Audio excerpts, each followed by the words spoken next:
I want to start this episode by saying, please make clips of us, put it on TikTok, put it on Facebook. I don't care if you guys even make earnings from us. We want this podcast getting out there. If I see you reposting interesting topics that we make and it's popping off on TikTok, I'm going to follow you back. I'm going to follow you back on Instagram or whatever. Get it out on your social medias for us. We are literally going to create a bit of an audience here. So support us, clip it, put some music on it. You know how it goes. Get a viral clip from this podcast and I'll follow you back. Welcome back to the Weekly Ramble, episode 3 with Thogden, wearing his Cancun shirt. How are you feeling this week? I tell you what, I'm feeling good, Theo. I've just come off the tennis court. I've won my second game, top of my little league. Come on. Really? And it's 20 degrees outside. We've just seen the first clouds in about 4 weeks in London. Yeah. It's been the most incredible run. It's been a season of good weather. When do we ever get this in London? People roast it. They say they need to go to Cyprus and Dubai. Right now, it's here. Do you know what? This country is the best country in the world when it's 20 degrees. There is nowhere better in the world. Yeah, because you can go around London, you can go suntan, you can play sports, which is so available in this city especially. It's the best place in the world to live when the sun's out. The problem is, it's just turning cloudy. I think you've jinxed it. You're a mug. But lots of sport news and things going on across the world. The first thing I want to talk about is I've just come back from Paris, where it was also blue skies. I feel like the season of Paris copies London because it's actually nearer. People don't realise that going to Paris on the train is quicker than going to Newcastle on the train from London, let's say. And it's much closer if you look at the distance. Yes, there's a sea in the way, and that confuses people, but it's only maximum 2 hours on the train, and it's amazing getting there to watch a Champions League match, but we weren't the only fans there. Aston Villa have a bit of royalty, and they went on a Eurostar trip. There was about 10 of them. They're all royals and friends of the royals. I think there's a guy called Thomas van Strubenstein who's like top dog at Knight Frank. Loads of other like royalty, and then Prince William's there, Prince George. Loads of Aston Villa security go round following them. And it was amazing to watch a Villa Champions League match with them there. You forget that they love football. They do, Theo. And it's just a lad and his dad, isn't it? I know he's the future king, but when you break it down, he's there with Prince George, with his lad. They're excited. And what came through from watching the game and from watching his brilliant interview with Ali McCoist and Rio Ferdinand, number one, he really understands the game, genuinely understands football. And number two, he loves it, doesn't he? He does love it. So you've got a future king who absolutely loves football. Now, you know, them royalties are supposed to like polo and horses and all those posh games. But he genuinely likes Aston Villa football. No, it's amazing. Make him a pundit, honestly. People forget that royals have a lot of spare time. And yes, Prince George will probably grow up learning how to do his tie properly and speak very formally and go into rooms with absolute honour. The kid probably just wants to get down the Eton Fields and play football with the lads. Yes, he's royalty, but he's just one of us. And I think that's the best thing about Britain and the royal family is people love having a cup of tea, which is literally just caffeine and milk, and we'll drink it all day. And we'll play football and we'll swear at a bunch of players and then celebrate with them the next week. And that's what this country has. And it doesn't matter if you have $1 trillion in the bank or you're working in Tesco. We still go back to the same things when we spend our money. And that is watching football, going outside, having fun, having a beer in the pub. And I think what William has done has actually brought the nation a lot more closer to the royal family, indirectly through football. And he's not trying to do that. He's just trying to give Prince George a good time and an away day, as he calls it, with his mates. But I feel much prouder when he's doing the same thing as all of us. I think it's brilliant, Theo. I mean, he's really brought the country together. I don't think he knew the impact that 5-minute, 6-minute interview would have on the nation. It's just like, wait a minute, he's one of us. He is. And apparently, Prince William loves playing football. And he's like a feisty midfielder. Really? And someone else loves football, and he plays at the same place as us, is Keir Starmer. I think the Prime Prince Minister William plays on a Monday night. Really? Prince William and Keir Starmer. So Starmer plays in Barnet, but William played in Battersea Park. Did he? So anyone that plays in Battersea, William a few years ago, before he got a little bit too close to becoming king, now the levels of security are added up. I'm sure they have like an inner royalty league. Like I'm sure there's just like a royal league. Like you've got, I don't know, they've probably got a team for their house in Windsor, and they've got the Buckingham Palace FC, and Prince George in the academy ranks. I'm sure they do something like that. Tell me, Theo, in your experience, who's the most famous person you've played with or against? Of course, you've played in those charity games with some amazing professionals. What, like a random game? Could be a famous person. Well, bringing the Bellingham lookalike was class, but if we took it actual famous, Romeo Beckham playing football with him, he pops down to local games. He's not good enough to be a pro, but he's a decent techie midfielder. I thought he was on Brentford's books. He was, but now he's left. Right. Yeah, now he's quit. Who else? I mean, in talking famous, I'm sure. You've played growing with loads up, of like YouTubers and stuff. Growing up, I'm sure I played with like. Do you remember when at school we used to come up against certain schools that brought in Chelsea Academy lads? Yeah. I'm sure I came up against like a Hudson-Odoi level player, but Yeah. I didn't know who he was at the time, so I didn't write it down or anything. But there's brilliant stories online of people that went to school one day and played Jude Bellingham and got destroyed, and then they kept the name in mind. And I don't know who I've probably played with, but Van Nistelrooy's son I played with as a kid because you were neighbours in Old Bowden up north when we lived up north. That is true. Another question for you, Theo. Of all the players you've ever played against, who impressed you the most? Could have been any game at any level. Could be a 6-a-side game, 11-a-side game. And I'll start because the best player I've ever played against or with is probably our mate Dan Bruce. No. It is for me. The best? It is for me in terms of playing 60 Dan minutes or Bruce 90 plays minutes. second division in America. Yeah, but he plays now for New Mexico. I first played in his team when he was like 15, 16. You thought he was better than the Icelandic guy?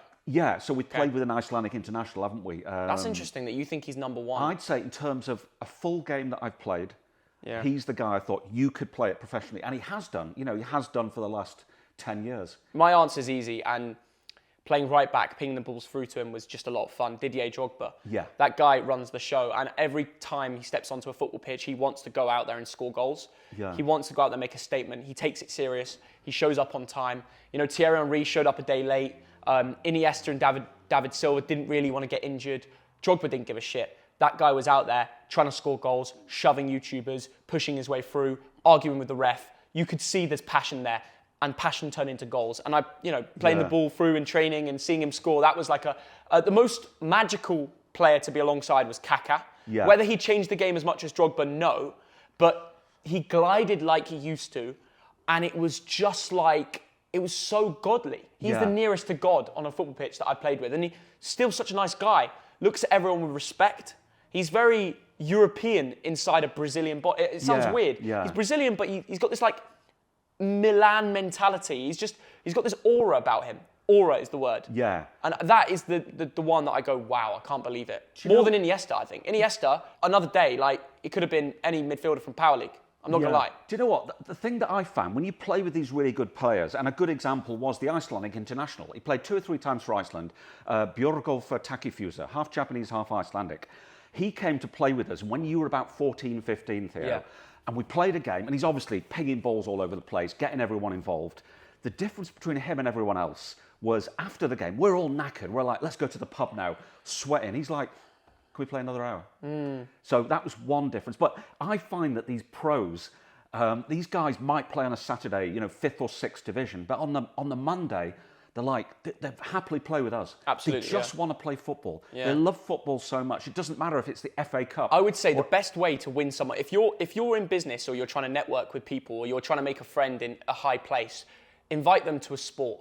Because when you invite them to a sport, or you book a paddle court, or you give them a game of tennis and you're decent to a decent standard, they'll show up because they need it for their exercise, right? And then you can start to get to know somebody really well. So if there's someone who you think, oh, he's way out of my league in terms of business and just who he is and celebrity, whatever, if you invite them down for a paddle game, they'll love it, you'll love it, and then after you might go for a beer with them. That is the best way, I think, nowadays to kind of grow your circle in terms of, especially in terms of like YouTube and business. I think you'll know that as well in the financial world that you've been in the previous generations. It's incredible. There's a few things there, Theo. The psychology of sport I find fascinating. So today I'm playing my league game against a guy in his early 60s. He played sport all his life.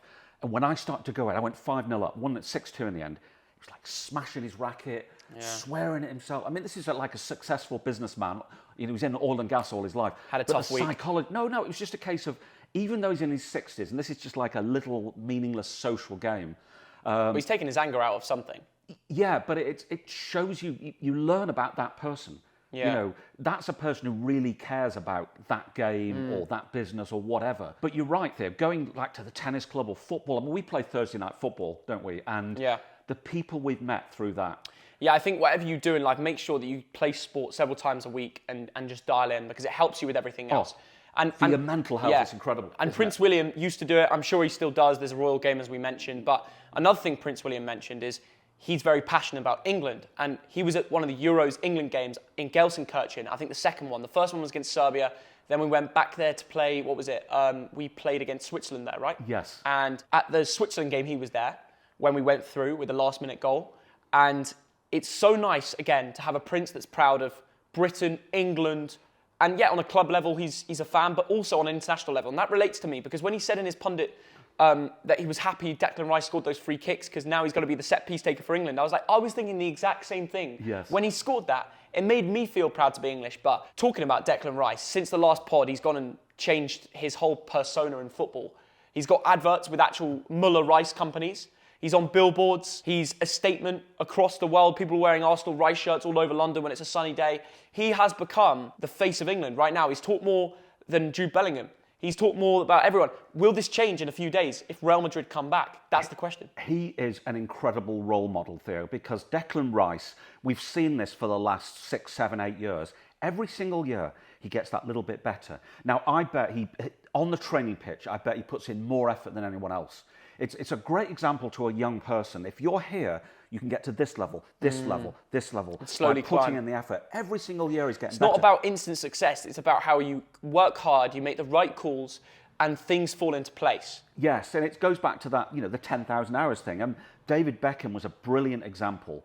He got to be a very, very good footballer just through practice, through hard work, through going out every day, playing football, practicing, just taking 1,000 free kicks if he could. When I think about Declan Rice, I go back to one conversation we had with Billy Wingrove when we were playing in the charity match. And he told us, do you know what, lads? When I was with F2, the one player that balled out, I've done Pirlo, Roberto Carlos from Dead Balls, everyone, legends all over the game, best players. The one that stood out the most, Declan Rice. Yeah. He could do everything, from volleys to free kicks to everything. Skills, keep-ups. What a statement that is to make as a Tottenham fan as well. And from that moment on, I knew we're going to see it in a game at some point. Declan Rice is going to score a magnificent goal that's straight from the training ground. And he went and did it twice against Real Madrid in front of Arsenal fans to probably get them through to the final 4 of the Champions League. It just doesn't get any bigger than that. And it's a magnificent moment. Even if Real Madrid come back and knock them out somehow at the Bernabeu, that memory is there for all Arsenal fans for life. Imagine if Arsenal go on, and by the way, I think the second leg's going to be tough. It's going to be real close at the end of 3 hours. I think the bookies have got it wrong. They're saying that it's done and there's a 15% chance. I value it more about 35-40. I really don't... Okay, I think Arsenal, of course, you put one decision on it, they go through, like your prediction that's already out on the second channel. But you cannot write off Real Madrid, and they can click into gear in a moment, and they will score 2 goals in 2 minutes. Yes. They did it against Real Sociedad, their last home game, where Arda Güler set up Rudiger. They conceded 4 in that game, but they scored 4, and they showed the ability to click it into gear. Yes, they've got issues right now. Yes, they're not the same team as they were before. Kroos and others are gone. Camavinga can't play. But there's something about Real Madrid and their depth, their benches in quality. Valverde can slot in at right back if they need to. They've still got a stacked forward line. They just need to switch on. And there's pressure, but I feel like at the Bernabeu, they will make it still breathe down your neck. They'll have the ref on their side. Perez will be giving it lip. It's going to be hard. Do you know, there's something in the DNA of Real Madrid, Theo, Yeah. that is about winning. They are winners, and nobody has won the Champions League more than they have. So I will, as an Englishman, of course, I'm getting behind Arsenal there, but it's not over until that final whistle blows. Because if it's 1-0 to Real Madrid with 5 minutes left, it's certainly not over. We know how quickly they can score 2 goals. Talking about winners, Liverpool are going to win the Premier League this year. We know that. And Mo Salah has just tied up his new contract for the club, even though he did so many interviews saying, it's my final year, it's my final year. Massive for them. It's brilliant. It's absolutely fantastic. I mean, we're neutrals in that Bolton Wanderers, it looks like we're going to stay in the third tier of English football this year. So we can look at this. We can look at players like Kevin De Bruyne, we'll talk about later, and Mo Salah. And Mo Salah is just next level. He is just one of the best players in the world, full stop. Do you think he can maintain that for a couple more years?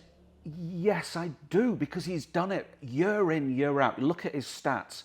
But look at what you see with your own eyes, week in, week out. He is just incredible. And he's not finished yet. Having said that, Liverpool have to be thinking about the future, but I think they are. Because a couple of years ago in podcasts, in videos, we were worried about Liverpool's midfield. Think back 2 years. Yeah. They've gone and brought in McAllister, who's been brilliant. Gravenberch. Szoboszlai, Gravenberch, who is sensational. Those three, that is one of the best midfields in Europe. Great And balance. that's happened over the last couple of years. But- and they've brought in also the Jotas and the Luis Diaz. So they have managed to bring in new players. Jota's getting on a little bit. Darwin Nunez not the same. They need probably a forward. Chiesa's injury prone. Yeah. Yes, Luis Diaz, he's absolutely guaranteed. Mo Salah as well. Them two, just brilliant every single week. They've now lost Trent. They've got Conor Bradley. That's okay, but who's the backup for Conor Bradley now? That's the question. Or are they going to bring in someone else to fight for his spot who's a bit more exciting going forward like Trent? I don't know. There's a lot of exciting talent in the English leagues at the moment. They'll be looking around, won't they? There are two answers to that right-back question at Liverpool, Theo, and both of them involve Bolton Wanderers, okay? Why? One of them is Conor Bradley. Yeah. I think he's good enough to slot into the Trent position, and I've thought that ever since I saw him in a Bolton shirt. Okay. The other one, Anthony Robinson. Wow, I didn't expect that. Anthony Robinson has had the best season of his life at Fulham. I think he's got 9 or 10 assists. Yeah. He's turning out to be a really special player. Could he step into a Liverpool shirt? I think he could, yeah. Andy Robertson's getting on and will eventually need to hang up the boots. So Anthony Robinson is a great option, Dad, but you've forgot that he's an Everton Academy player. And it's down to him whether he'll take that Liverpool deal. Yeah. Because he did play for Everton a couple of times. But at the same time, they never reaped the rewards of him. And now he's one of the best left-backs in the game. So we will see. That's a very good suggestion, Dad. And I thought you were going to mention James Trafford because Alisson eventually will call it a day too. Talking about calling it a day, Kevin De Bruyne has gone and retired today. He dropped a masterclass in a comeback against Crystal Palace and thought, no, not going Saudi, not doing this, I'm calling it a day. I'm going with my family, we're chilling. That's it. And I just wish him all the best in life because as we said last week, he is just the model professional. Yeah. He is a sensational footballer, obviously a brilliant person. But to end it at his peak, he didn't even want one more deal.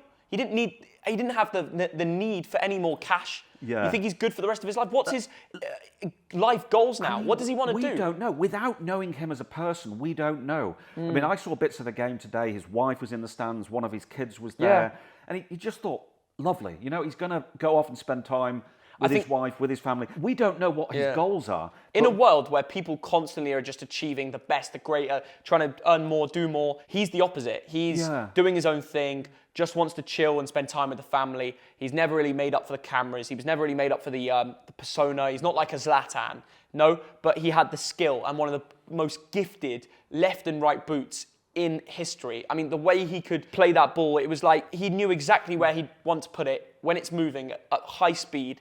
It's incredible, the gentle but skillful feat that he had to be able to create and even shoot from outside the box. I think to end at City, it's a statement. We're going to go down thinking he just won the Champions League and Premier League just a year ago, and now he's called it a day. So to end at a peak and be different to the rest, it's unique and it will make his career look elite. I mean, he was one of the players, Theo, that make you switch on the television to watch a game of football or to go to a ground to watch a game of football. Him, Mo Salah. Best 10 in the Prem. I still say best 10 in the Prem. Absolutely. All day long, Theo. And his trophy cabinet shows that. And I think sometimes psychologically you want to end at the top. He's thinking to himself, I could do another 5 years. I could go to America, Saudi Arabia. I could go to France. There was a lot of memes and people suggesting he'd go Saudi, but He could make a ton of money over the next 5 years, but he's obviously decided, I don't need to. He might do a Tyson Fury and come out of retirement. He might go into punditry. He might just buy He's not that kind of guy. I think he'll just go off the scene. I don't think we'll hear. I think we'll make a joke about this on a pod, but I reckon Kevin De Bruyne will go completely off the map. Yeah. He'll be on a beach in Thailand with his family chilling. Or he won't. He'll go travelling like Matty Longstaff. I don't think we'll ever hear of him again. I think he will disconnect from the football world. I hope he's it that works kind of out guy. for him, I reckon he'll go play chess. We'll see him in a chess tournament randomly. Some footballers, when they retire, they find it very difficult. Your average professional footballer has a really tough time in their 40s there because a lot of things happen. First of all, they've had the adulation all of their careers. Everyone loves them. And suddenly they're retired. They've not got that. They've not got the roar of the crowd. But he's not that guy. They've not got as many people coming up to them. They've not quite got the same money. A lot of actually divorces happen to footballers in their 40s. They have problems with business. There's a lot goes wrong in former professional footballers' lives after their retirement. So I'm hoping Kevin De Bruyne is the exception to that rule. He's got the right people around him, and I'm sure City are very good with afterlife. I actually they probably gave him a good exit plan. Just said, you know what, we'll set you up nicely. We'll get you a place in Abu Dhabi. Whenever you need flights, it's on us. Whenever you need to come to a City game, here's your box. Diddle-a-duh, here's your house. oh, you want to go to Belgium? Done. You know, I reckon he's got it all sorted out. If he leaves a Saudi club, they're not going to give him the advice and the exit plan and the help. He's done it very well for him and his family. They'll probably continue to live in Manchester if his kids are at school there. So it's a good point, but I'm sure he's doing the right thing. It'll be interesting to see his next step, if there is one. I don't think he needs to do one, but talking about the next step. Yeah. I'm just thinking of Paul Scholes. You remember when he retired the first time and then from decided Man to United? come back. And apparently such a shit show. He went along to play football where I used to play football, by the Trafford Centre with his mates. Scored apparently a quadruple hat-trick in a game, like the sort of game we played. In a Power League game? In a Power League game. Well, screw it, I'm coming back. And his mate said to him, he said, Paul, you've retired too early. And then the next thing's happened. I was in Rwanda by some, and I was in a bar, and it was Man United, Man City, massive bar, loads of fans wearing red and blue. I'm like, wait a minute, is that Paul Scholes back on the bench? And he just thought, that's brilliant. I've retired too early. I miss it. We're skipping over the fact that you're randomly in Rwanda. Yeah. That's just small flex. Bit crazy there. I used to go out there every year to teach English to English teachers. The Craig Bellamy Academy. That was in Sierra Leone. Oh my God, so many side hustles. Thogden. People will never understand how many side hustles this guy's got. That's not a side hustle. That's pure charity. It's pure I know. I'm just saying. action. It's just random that you're there. Well, there's a lot going on in business as well, talking about your life. You've obviously got a financial side. We want to dig into it more in this podcast. Donald Trump told his fans to buy the dip, to buy the market. And then half an hour later, he goes on TV and says, I'm not doing tariffs to the countries that don't do it to me. What do you think about this? I don't know where to start there. Let me explain something. When you're in business, let's say that I was the CEO of a company. Let's call it a gold miner, right? Yeah. So I'm the CEO. And I'm an insider because I've got information that the market doesn't have. This is a listed company I'm talking about. So one day, if I'm out with my geologist and we discover a whole bunch of gold, right? Yeah. I can't go out and buy shares. Yeah. And I can't ring up you, Theo, and say, oh, Theo, we just discovered gold. The market. And what happens if you do? If I do that, see, what I have to do actually is speak to my advisors, and the next day, 7 o'clock in the morning, before trading starts, we put out a statement. It says, we've discovered gold. And at 8:30, I can then buy shares because I'm no longer an insider. All right. So that's just an example of how things should be. But what happens if you break... Donald Trump, Donald Trump is like the ultimate insider. Whatever Donald Trump does moves the markets. Right. If he does something, if he tweets something, if he decides something, that moves markets. Right. So, for example, Joe Biden, when Biden was in charge, the market barely changed, and now with Trump, it's fluctuating like a choppy sea. It's just ridiculous. So basically, what I would say is that your judges, your lawmakers, should look at that situation. I'm not saying Trump got it wrong. I'm being very careful what I say, but there should be an investigation into what happened. Yeah. Because it seems that Trump told his supporters in one place, buy now. Yeah. So he's hinting that I'm going to reverse these tariffs. And then a few hours later, unbelievable. The tariffs were, and the American markets went up 10%. Of course it did. So the movement in value was in the trillions. So what Donald's doing is creating a cult, making them a little bit of money. So they now love him, and they will do everything for him. And now whatever steps Donald takes in the future, that cult will go, yeah, we'll vote for you, we support you. And I'm not sure it's a modern day cult, and like it's very clever what he's doing. He knows what he's doing. And that's how you win elections and win votes. I disagree with you totally. But he thinks that. I think it's potentially criminal what he did there. Whoa. Potentially criminal. That's up to the judges. That's up to an investigation. And on top of that, I think the way he's handled this is completely incompetent, completely wrong. But he's the most powerful man in the world. Nobody can stick him in jail. They've tried. He is a bit Teflon, isn't he? They've tried in the past. But you should not be behaving like this. And it's not helping America. If you've watched this weekend, people are dumping the dollar. People are dumping American debt. And I told you about the multi-trillion deficit debt pile that America has. And unless, like I said, the likes of China and the rest of the world buys that American debt, then they're in trouble. So if people start dumping that debt, dumping the dollar, and start thinking, wait a minute, I'm not going to invest in the American stock market. If that happens, that country is suddenly in a terrible situation. Crazy. And it's caused by one man, Donald Trump. Yeah, he's got too much power. So it's not clever at all. And eventually, this could lead to a recession. This could lead to people losing their jobs. Yeah. It could lead to inflation, which means prices go up for average people. It's not clever at all, Theo. I think it's absolutely bonkers. And people think the tariffs have been stopped. They haven't. They've just been delayed 90 days. So this is all the fact the market went up 10% is ridiculous. And then it went down again. It's going to go down. It's gone down again.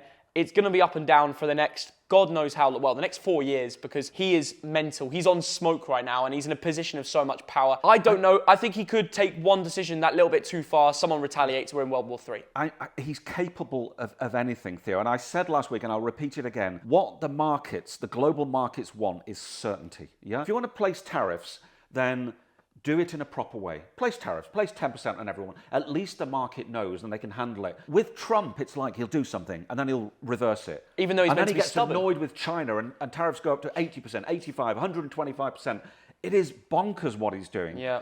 It is financially illiterate. And it's not, I mean, the art of the deal. It's not. It's not the art of the deal. People are still sucking up to him because he can ruin people. It's unbelievable. What Trump has been doing the last couple of weeks, terrible for the country. Is it the worst presidential start? I mean, how would you review it? You know, usually we sit down and talk about the best and worst Premier League 11s, but let's talk about presidential performances. Is this one of the worst starts to a presidential performance ever? Do you know, since the crisis in 29? He's trying to end the war in Russia-Ukraine. Good thing. But is he though? He said trying. He said he'd get it done in 24 hours. Yeah, but one call with Putin. Yeah, but that's a Trumpism. You know, that was never going to happen in 24 hours. He's trying to end the conflict in the Middle East. That's a positive. That's going well. He's trying to reduce government expenditure through Doge. We talked about that last week. That's a positive. So he's done certain things, started to do certain things that are good. But these tariffs are utterly ridiculous. And it's not so much the tariffs themselves, okay? It's the way that it's being done, and it's the uncertainty that it's bringing. Yeah. And a lot of people, and financial people are thinking, dump America. I can't believe the dollar's getting destroyed. People are getting poorer in the USA. And you know what? What's happened, I've found, is that people are taking the side of China. Wow. So they're feeling sort of sorry for China. And China's putting out these memes about enormous American factory works. Have you seen some of these memes? Well, I've seen how beautiful China is from iShowSpeed streams. Yes. Seems like he's taken his side. You know, it's all a bit timely. iShowSpeed's been showing off the beauty of the real China. Well, he's been showing like drone shots. It's all very like government-ish, the way he's done it. It doesn't look like his normal streams. You know, China, of course... There's so much to think about. There's so many layers to this. You don't know what they're doing. You don't. I mean, there's a lot of negatives about China. Yeah, they're trying to change that. And about how they treat some people. And obviously it's authoritarian, there's no democracy there. But in terms of sort of material wealth, a lot of middle-class Chinese have done very, very well recently. Really, yeah. And you've been to China, I've been to China, and some of the technology they have in everyday life... They're ahead. They're ahead in some ways. I think we'll see a lot more, we joke about Chinese tourists in Europe, but the reason there's so many Chinese tourists is because they have the money to come here, spend and enjoy things. Yes. Why do they? Because they have good jobs, they have a good society, and actually they've built so much success within their own country in terms of building companies like BYD. They got incredible cars that in Europe you have to pay 200k for. In China you can get for 75k in their equivalent. That's how they're doing things. They're making things, they're learning from the best, and they're making it cheaper. And that's why the US can't mess around with China. That's why Putin stepped in and said, by the way, Donald, don't mess with China. It's getting too powerful. So the world really is a scary place. That uncertainty is getting thrown onto the stock market. It's a great buying opportunity, I still believe. You think so? I think so. Right, okay. Because every time you say that, Dad, buying opportunity. Because it will eventually sort itself out. In life, there's shit that goes down, but eventually we sort itself out. You know, we joke about scary things like recession, and I think 20 minutes before Donald Trump announced the new tariff deal, one of the big companies announced a global recession and then took it back. So, whenever there's that level of uncertainty, I think there's great opportunity, and people need to see that in the market. So do you know what? Everything changes. I mean, I've lived a lot longer than you have, Theo. So I can remember when I first became politically aware, the late 70s, early 80s, and we went through horrible times then. Unemployment in this country was over 3 million. Yeah. There were riots, and people were just genuinely poor. It was a horrible time, the 70s and early 80s, and then things changed, and then we started to get a boom. So what I'm saying is, don't think that what exists today will exist tomorrow. And one of those things is we've always assumed that America is the most powerful, richest country on earth. That might change over the next 10, 20, 30 years. And it could easily be China. Yeah, it's a scary time to be alive. Is the world ending? No, it isn't. It's opportunities. Yeah. Because anyone who's young and maybe likes languages, learn Chinese. Yeah. Go out there, learn Chinese, and be part of that. Absolutely, yeah. Or go and learn Spanish and be part of the whole the growth of Latin America. The World Cup's going to the US, the Club World Cup's there this summer. Let's see how that goes down, because they're going to have to welcome in a lot of tourists and be very hospitable at that stage. So let's tourism numbers. Yeah, it's going to go up. Tourism numbers are going down. The Canadians are boycotting America. Yeah. A lot of Europeans, the numbers are nosediving. They're just thinking, I'm not going there at the moment. I'm not supporting what is going on. Unbelievable. Well, back in England, there's been a funny story actually in football where a Premier League footballer has been driving around London without a licence. No. Moises Caicedo. People roast me how I say his name. Really? He doesn't have a licence and he's been whipping around, and the police have finally stopped him and they've seized his car. Quite right. It's naughty that. You don't do that. Because, he just thought, I'm Premier League now, I'm chilling. No, you don't do that. You're not above the law. And the thing about driving, you went through, you passed it your second time. Yeah. Think of how many hours you put in to learn to drive properly. Absolutely. Because and the test is not easy. If you'd gone out without a licence and hit a kid, then you'd be banged away, quite rightly, for a long time. Absolutely. Because that's what Caicedo, he's not got his licence. Luckily, he didn't cause an accident, he didn't kill anyone with that car. Yeah, I think it just shows you how different parts of the world have a mentality of driving. In South America, you don't really need to get a licence if you're successful. You just kind of get it. You just get it, There are some... And then you come to England and think, I'm chilling now. That's not how it works. So there are some parts of the world when really all you've got to do is go with a brown envelope, $50, $100 to the instructor. I'm not going to mention which countries. There you go. But huge chunks of the world, people don't have to pass a proper test. And that's why there's so many accidents on the road in other countries compared to England. So yeah, exactly. Yeah. So it's scary. Caicedo, he has a football brain, but the real brain, sometimes lacks. I think that wasn't a good idea. Not good, and actually not funny. Not good at all. No. He needs to have a slap on the wrist for that. Tough time for Chelsea. They've got Mudryk, who's been done for doping. They've got Caicedo, who's been done for not having a licence. They've got a bit of a wild squad. João Felix, who decided to send it to Milan. He's doing not great. Don't know what they're going to do when he comes back, because it's a loan deal. It's all a bit of a mess at Chelsea, isn't it? João Felix, though, I've seen him. When he's at his best, he's an incredible footballer. I know. And I predicted when he was 19, 20 that he'd become one of the best players in Europe. Hasn't happened, has it? Well, that reminds me of a list Lionel Messi made of the 10 best footballers Lionel Messi predicted to be, I'm going to get it out, prediction of footballers. 10 years ago, to this day, Lionel Messi made a prediction of 10 footballers he would think would be standing out at this moment in time. Are you ready to hear the list? Guess some player names. Guess. Oh my goodness, 10 years. No, just get straight in there. I'm not going to name them all because you genuinely won't know all of them. Really? But the first player is James Wilson. This is a guy in 2015 was playing for Manchester United, and he had a very promising start. He came off the bench. He was the big academy guy. And then he went to loads of clubs on loan in the Championship. Bit of a journeyman. Never really made it. Never made it. Shame. Not a great take from Messi there, right? I wonder what he's doing now. That's the thing. So we've started with that. Things get a bit more crazy. Alexei Miranchuk, the only Russian on this list, he was actually pretty good at one stage. He was good in the World Cup 2018. He's currently playing for Atlanta United out in the US. Previously at Lokomotiv Moscow in 2015. Again, not a great take. He's not been a top player. No, he hasn't. Decent on his day. Okay, the next one, Dad. He was at Lyon in 2015, and I know you liked him when he was in the Premier League. Maxwell Cornet. Yeah. Went to West Ham for a bit. There was a bit of an uprise after 2015, but he didn't really make the peaks. You wouldn't put him in any top 10, would you? No, you wouldn't. Just a reasonable pro. I'm amazed that Messi would, put him on that list. Yeah. The next on the list is, he was at Chelsea in 2015, and now he's at Real Valladolid. Kennedy. Do you even know that is? Valladolid. Oh, yeah. Kennedy, yes, I remember Kennedy.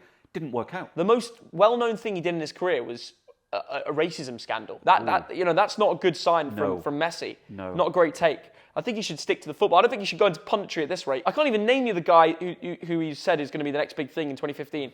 The only other name I recognise is Jeremy Boga, who at the time was at Rennes. His current club is Nice. So he's just stat padding middle-tier Ligue 1 clubs. This is weird. I wonder if they're just his mates or something.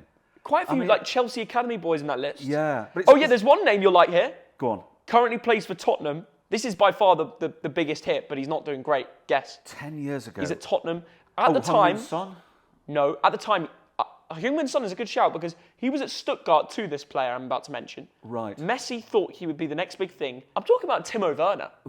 Werner. Messi thought he'd be good. Timo Werner should have stuck to the Bundesliga. Yeah. He was good. We saw him in the Bundesliga. But I'm sorry, Messi, those takes are pretty bad. I don't think he should be a pundit. Maybe it shouldn't be a pundit. Maybe it shows how changeable football is. It's almost so if you had to choose right now, who's going to be the great players in 5 years' time? I think we once did a predictions video where we sat down. I think we should do it. We should do it. Leo, if you're welcome, if you're free, join us. We'll go over to Inter Miami and do the next 10. Yeah. So I'm writing to Inter Miami. That is a great idea. Let's predict it again. We'll give them a bit of knowledge because we obviously know that my ball knowledge is best at the game. I can help you, Messi. Calling you out now. Doué's going to be on the list, isn't he? Desire Doué? Yes. Okay, let's make a 10 right now. 2035 running the show. So we need guys who are like 18, 19. So we've got to have Lamine Yamal. Yeah. We've got to have Desire Doué. Lewis Skelly. Connor Bradley. James Trafford. Look, they will have... Lewis Skelly's done. Lewis Skelly's done. Who else? We've got like 5 there. Let's keep going. Which players? Oh my goodness. Lewis O'Reilly at City. Oh, yeah, scored today, didn't he? Brilliant player. But I'm talking about who's going to be the great players. Arda Güler. Surely Arda Güler keeps it up. Hopefully, yes. Who's going to become the sort of £100 million players? Ooh. Because Doué is for sure. Doué for sure, guaranteed. Yeah, the likes of James Trafford, Connor Bradley will be good pros for the next 10 years, I hope, I think. So who else is Who's going to be the real creme de la creme of European world football? It's hard to know at this stage. About. Let me know in the comments, guys. This is a very good show. I think we've named about 7. Yeah. Is there any more that you'd like to mention? I don't really agree. In terms of who's going to be like amazing, Yamal for sure. What about the Juventus winger? Yildiz. Oh, yes. Yildiz, the winger from Turkey. Yes. I think he's 19. Excellent player. How old is Nuno Mendes? Oh, that's a good question. Let me check that. Filmed with him. Fastest player in football. Let's find out. If he's under 22, he's allowed to stay on the list. But if he's not, Nuno Mendes, 22. Nuno Mendes makes the list because at 32 he'll still be quick. Yes. That's the thing, and he'll be so good at left back. Jude Bellingham, obviously. Let's just throw because Jude is still young. Yeah, that's a guarantee. We'll throw him in. Who else are we forgetting? Are we any Germans? Any Spanish? Any Portuguese? Bino Gittins, I'm not too sure about. Hit or miss. I mean, there's probably going to be so many like Saudi players by then because they've got massive amounts of money in academy. Link it up with La Liga and Spanish training grounds and stuff. There's going to be like a big Middle Eastern player, probably a big Indian player. So? No, there won't be. You're going again. You don't think India's ever going to have a star? I'm going to say in 5 to 10 years, there won't be a world-beating Chinese or Indian or Middle Eastern player. I disagree. I think Middle East is investing heavily in academies. Unless you include Egypt in the Middle East. But that's what you're forgetting, though, Dad, is that a lot of, let's say, Eritrean Somalians, they go to Saudi Arabia, they get incredible academies, they actually have bodies fit for top-level footballers like Alexander Isaac, for example, from Eritrea. In 2035, I reckon there'll be a massive Middle Eastern player. Well, Middle Eastern, but from an African body. If you see what I mean? Like the way half the England team is. You know, generations go down, you move country, you represent new places. And I think there will be a big Middle Eastern player. But why not India and China? Because, okay, let's take India first, Theo. Their level of football, it was brilliant to go over there. And the passion that we saw for the likes of the Kerala Blasters is astonishing. So I respect that. They love the game. They all play it. But they love cricket much more. And that's the problem. You know, you've got... Really? You've got... Of course. You've got Indian cricketers who are world beaters. They play like beach football and dirt football everywhere. They might do in Goa and Kerala. Yeah. But in most of India, the main sports are, well, cricket for sure. But then you've got hockey is quite big over in India. Do you think the problem is facilities? It's partly... India is still a very poor country. Okay, you've got billionaires. It's improving. You've got a growing middle class, but it's still a very poor country. Right. And that really affects how good a nation is at football, GDP. So India's still very poor. Cricket's the #1 game. There's no real history of football. So there won't be, in the next 5 to 10 years, there will not be a world-beating Indian player. There will be a world-beating Saudi Arabian. The Chinese have got their football I'm going to call the one nation that's going to have a standout player Saudi Arabia. I can tell it. It's not going to happen. I'll happily place a bet with you. 2035. I see what you're saying. It might be someone who's come from the African continent. Yes. And has got a Saudi passport or a Qatari passport. Yeah. I get that. That might happen. With great facilities. The World Cup's going there. The league is constantly getting investment. When you love football out there, you have football, you have food, you have your family. You don't have much else there. You can't just go. You don't get distracted too much. Like when I'm in Saudi Arabia and I'm doing videos, we're focused on the football. It's the same way a footballer, he can't get distracted too much by life. It's a very religious country and they focus on their important tasks. And that's why I think if you breed these incredible players from African continents, they will stay there and just run the show. And they'll be the next big thing. Right. I think they will have one. You don't think China? That's interesting. No. So South Korea got a good player. I've got a friend of a friend called Rowan, who is like Mr. China football. And he went out there and he was like the Gary Lineker, an English guy, speaks Chinese, went out to China. Yeah. And he was like the Gary Lineker as a pundit because he had a show that was watched by tens of millions of people. They love watching this foreigner talking about football. Chinese football, they don't have a pyramid. See, what we've got in this country, as you know, you've got kids playing football in the park. You've got Sunday League, and it's a pyramid. And the top of the pyramid is the Liverpools and the Arsenals. You don't have that in China. What they did is try to throw money at the professional game. Yeah. And it collapsed. Ooh. It just collapsed because you don't have the kids. You don't have the Chinese kids going out and playing football. Interesting. Coats for goalposts. You don't have that. Whereas you have it in Argentina, Brazil, England, Germany, a lot of the world. So China got it all wrong. Don't send your scout on Football Manager to China or India. They were doing that because people think... Tottenham spent a lot of time in India. We heard from the league. They're working with the league to find the next Heung-min Son, but in India. Yes. And I don't think they've come away with anyone yet. So... okay, so what about countries like Indonesia? Football mad. They fill out that stadium when the national team play. Surely they're due a few big players. A lot of Indonesians move to Europe and actually get good facilities to play football, like in the Netherlands, England. You reckon Southeast Asia could be the next football upwards trend? I don't. Now, we need to go to Indonesia. It's a beautiful country, and we need to go and watch them football. They're obsessed with football. They're obsessed with football, Theo. But again, it's a poor country. It's a country with, I think, over 300 million people. So you logically think, wait a minute, there must be some good footballers there. It's very, very poor. Yeah. So a lot of people live a subsistence lifestyle. Yeah, they don't maybe eat the right foods to become, footballers. So there's little things like that. So I would say Indonesia will generate one incredible player, though. No, I don't think it will in the next 10 years. I don't think it will. Wow. I'm sorry, because they don't really have... It's a poor country. They don't have the history of football. Morocco will produce a top player again, because Lamine Yamal has roots from Morocco, of course, moved to Spain, which helped him with facilities, Barcelona. I think if we're talking about players to add to our list, by the way, Kabassi, and there's so many Barcelona players that we can add to that list. Some of them that I met. Who else is from that youth setup that's doing incredible at Barcelona? Fermin Lopez. Right. Nico Williams. Yes. Spain clear up. Yeah. They clear up. The Premier League is getting more boring. We do Prem predictions and Champions League predictions at the moment. Yeah. And I'm way more intrigued when we're talking about the Champions League. It's all up for grabs. We've got English teams, German teams. There's even an Italian team that might knock out Bayern, Inter, of course. It's coming at you from all different angles. It's very intriguing, isn't it? And the growth of PSG, it's one to remember. And of course, Barcelona are probably the favourites to win it, aren't they? It's been incredible, hasn't it? I mean, the Champions League this week was so exciting, and everyone should go out and watch our video predicting the second legs. I mean, I'll say again, I thought PSG was something special. Yeah, they've got this... I thought Kvara has just emerged as one of the best players in Europe. They've learnt the hard way how to spend money and be successful. It's not about 1, 2, 3 players, Neymar, Mbappe, Messi. It's about investing in the squad and the setup and actually bringing the best from their own league. So I believe Desire Doué was at Rennes. They picked him up quickly. They took him in as their own. Brilliant. Nuno Mendes was in Portugal. Now he's one of the best left-backs in the game. Vitinha was on the bench at Wolves. They saw potential. Yeah. Luis Enrique and the scouting system saw potential. They brought him in. João Neves was at Benfica. They brought him in. There was lots of links and money spent on these players because they thought, oh, it's PSG. We're going to have to pay like 50 mil. They did that. But they had enough scouting and statistics and research to believe in this squad. And now they've got 11 top players that make each other better. I think they'll turn up to Villa and walk the case. And then next round against Arsenal, the funny thing about PSG is they played Arsenal earlier on in the season and they got wiped. I think it was like 5-1 at home. Right. Now they're going to be so much better.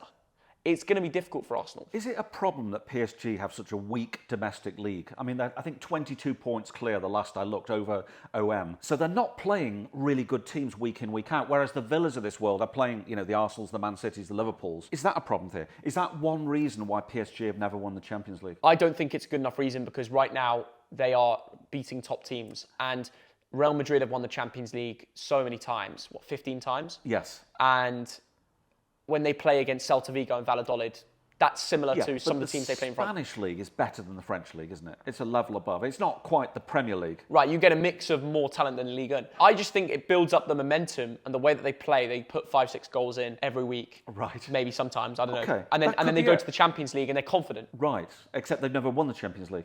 But this year it's working because they're playing as a team. Yes. They're not relying on 1 or 2 players. As a team, you can defend against one star player because you know the rest won't come at you from different angles. But when you've got 11 players all making fluid runs, like that's the PSG setup. Yeah. High press, they get the ball forward, they get the wingers involved, the midfielders join. They're coming at you from all angles. It wasn't like so disconnected as it was before. Yes. And that's why I think it's working in the Champions League because you can't just block off Neymar. You've got to block off 11 players. And there's only 11 of you. Yeah. So good luck. That is true. Is there any chance that PSG will mess up against Aston Villa? There is a chance, because Villa Park is a special atmosphere. Yeah. When that side gets behind them and they've got characters like Emi Martinez, John Duran would have been brilliant for this game. Yeah. Such a shame of course they took the paycheck, but he would have been pivotal in a match like this. Ollie Watkins, big game player. We know that from England, Yes. Netherlands in the Euro semi-final. Could we see some last-minute scenes from him if they're 2-0 up? They only need one goal in the first half to then chase one goal for added time. Of course they've got a chance.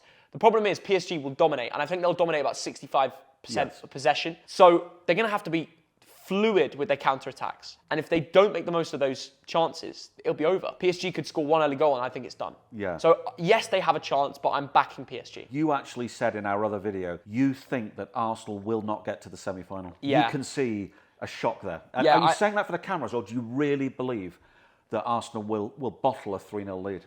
Not many English people have been to Bernabeu on a Champions League second leg. I have. Yeah. And I saw a Champions League winning team in Man City get overturned. Screw the odds, screw the margins, stop thinking about it minute to minute. Real Madrid can do that. Yes. They've got the players to click into gear to score 2 goals in 2 minutes, and then they just need one more. I think they score an early goal, and you agree with me? You said that? Yes, I do. I can see that happening within 15 minutes, Real Madrid will have scored.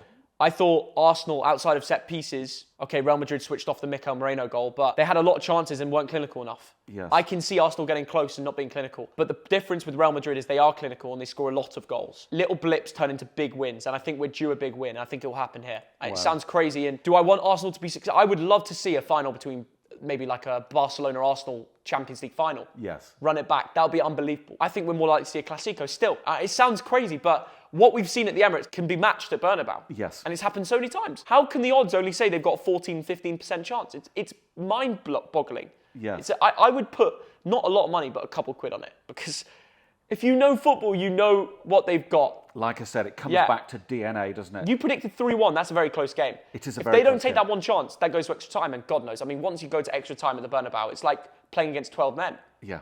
It's going to be an exciting next week of the Champions League. And are you looking forward to the Club World Championships I am. in the US? I am. Yeah, I think there's a lot of doubt over what's going to happen there and whether players will take it serious. But once you've got Argentinian clubs, Boca Juniors, River Plate, playing against Bayern Munich, Chelsea, you've just big clubs from all around the world coming together, all continents too. We're talking, I think there's a team from New Zealand in there. Really? It's bonkers. Yeah, they've got a whole... We are really finding out for the first time which club is the best in the world. But are we really finding out? I mean, will there be enough games? Will the clubs take it serious enough? Will the right clubs be invited? Yeah, I think, well Messi's there with Inter Miami, Yeah. Al Hilal there, Moroccan club there, you've got the best in Africa. I think there's so many elements to it where fan bases from all around the world are going to be combined. And once they're playing each other and they're running out on that football pitch, it doesn't matter if the players don't really want to be there. They'll suffer a bad loss and realise, we got to lock in. We got to click into gear. We can't get embarrassed by the whole world. We can't get embarrassed by this Egyptian club that play in the CAF. They finally have a chance to show Europe what they can do, show South America what they can do, Middle East.